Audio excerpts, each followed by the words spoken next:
Mes chers compatriotes, je souhaite faire un point sur le débat que j'ai lancé au sujet de l'abattage rituel dans notre pays. Remarquons d'abord comment la classe politique a réagi.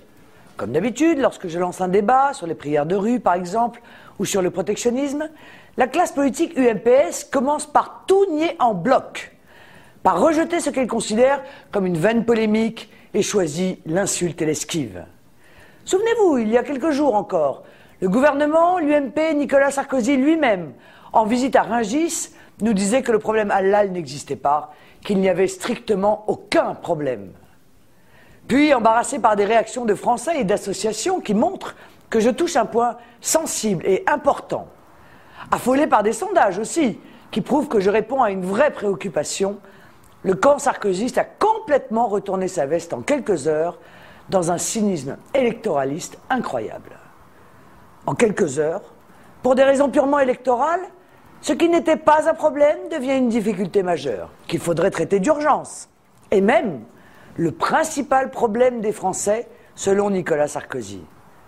Mais quelle risible tartufferie. Personne n'est dupe évidemment de leur petit numéro de campagne.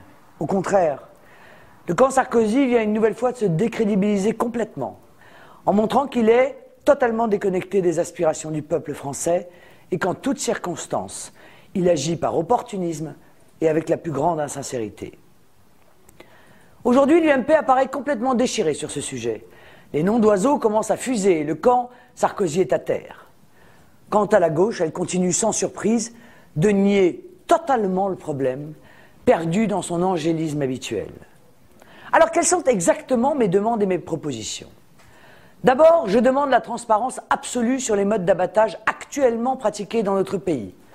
Les statistiques officielles et des associations de défense des animaux parlent de 30 à 50% d'abattage halal en France. Qu'en est-il exactement ? Où en sont par ailleurs les règles d'hygiène dans ces abattoirs ?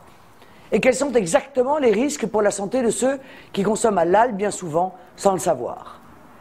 Dès mon élection, je mettrai en place l'étiquetage obligatoire parce que les consommateurs ont le droit de savoir ce qu'ils achètent et ce qu'ils mettent dans leurs assiettes. L'idéal de transparence ne doit pas devenir purement théorique dès qu'une question gêne. J'ai surtout précisé dans mon projet présidentiel, et c'est un point sur lequel j'insiste tout particulièrement, que je rendrai obligatoire l'étourdissement préalable, d'ailleurs permis par l'islam s'il n'entraîne pas la mort de l'animal, ainsi que l'a confirmé à de nombreuses reprises Dalil Boubaker, recteur de la mosquée de Paris. Notons d'ailleurs que sur ce sujet aussi, Nicolas Sarkozy a trahi ses promesses, puisque le 22 décembre 2006, il s'était engagé par écrit auprès de la Fondation Brigitte Bardot à rendre obligatoire l'étourdissement préalable des bêtes abattues pour leur éviter une agonie barbare. L'étourdissement obligatoire me semble indispensable et je ne transigerai en aucune façon sur ce sujet. Rite halal ou pas, on ne doit pas abattre un animal sans l'étourdir auparavant. Je soulève aussi les très grandes difficultés que pose ce débat concernant le respect de la laïcité. Le consommateur sait-il qu'il paie une taxe au culte islamique quand il mange halal, souvent à son insu? Où sont nos principes républicains? Comment peut-on tolérer de telles dérives? Pourquoi les pouvoirs publics ne font-ils rien? Comment la gauche et la droite peuvent-ils nier ce scandale? Je suis fier d'avoir soulevé un débat qui, comme tous les autres, mérite d'être traité au cours de cette campagne présidentielle. La question que je pose sur la viande halal est à la fois une question de transparence pour les consommateurs, une question de lutte contre la souffrance animale, une question de sécurité alimentaire et une question de respect de la laïcité. Ma ligne est cohérente, elle est solide et elle ne varie pas.